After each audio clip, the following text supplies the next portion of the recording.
ఈరోజు మీకు కొబ్బరి జున్ను చేయడం చూపిస్తున్నాను.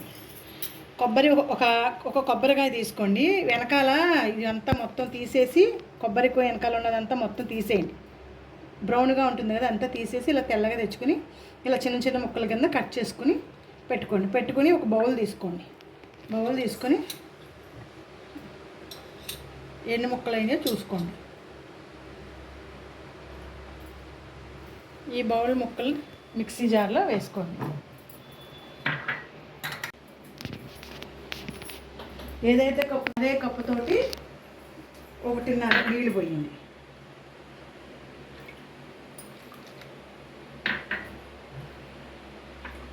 మొత్తం డ్రై అయిపోద్ది అన్నమాట. ఈ కొబ్బరి పొడిని వేస్ట్ చేయకుండా పెనంలో వేపి కొంచెం వేసి డ్రై కొబ్బరి కింద కూడా వాడుకోవచ్చు దీన్ని.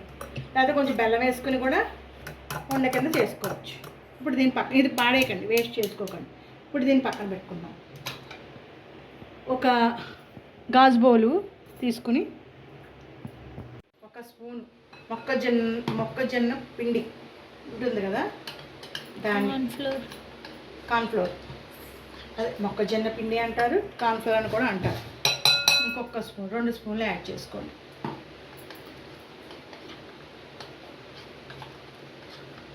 ఉండలు లేకుండా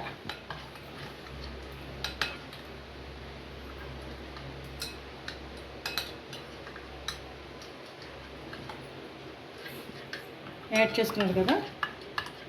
ఇప్పుడు ఇందాక కొబ్బరి పాలు బౌల్లో తీసుకున్నాం కదా. ఇప్పుడు దీంట్లోకి ఈ కార్న్ఫ్లోర్ ఉంది కదా,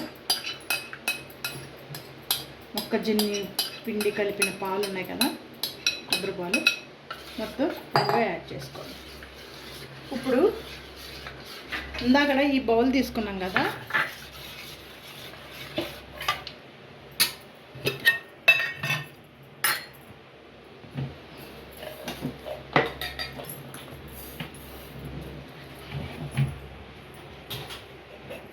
బాగా కరిగిపోయిందండి. ఇప్పుడు స్టవ్ వెలిగించుకొని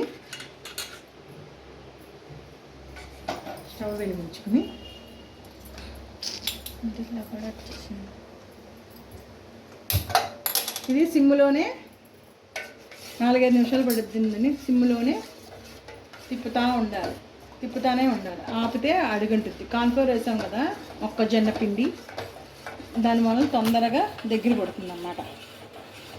తిప్పుతూనే ఉండాలి.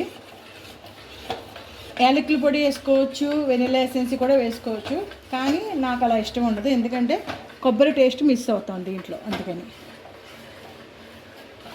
సిమ్లో ఇప్పుడు నేను ఒక గాజు బౌల్ తీసుకున్నానండి, దాంట్లో తీసుకున్నానండి మొత్తం ఇదంతా.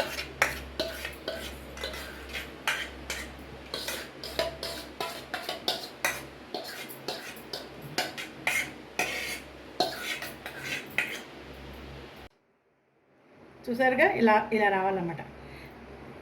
దీన్ని చల్లారిన తర్వాత, దీనిపైన బాగా చల్లారిపోయిన తర్వాత ఫ్రిడ్జ్లో 1 గంటన్నర ఉంచిన తర్వాత అప్పుడు తీసుకుని బయట పెట్టుకుని తినాలి. జున్ను తయారవుతుంది. 1 గంటన్నర ఫ్రిడ్జ్లో పెడదామండి. దీన్ని చల్లారిన తర్వాత, బాగా చల్లారిన తర్వాత మాత్రం ఫ్రిడ్జ్లో పెట్టాలి. కొబ్బరి జున్ను రెడీ అయ్యింది. దీన్ని టేస్ట్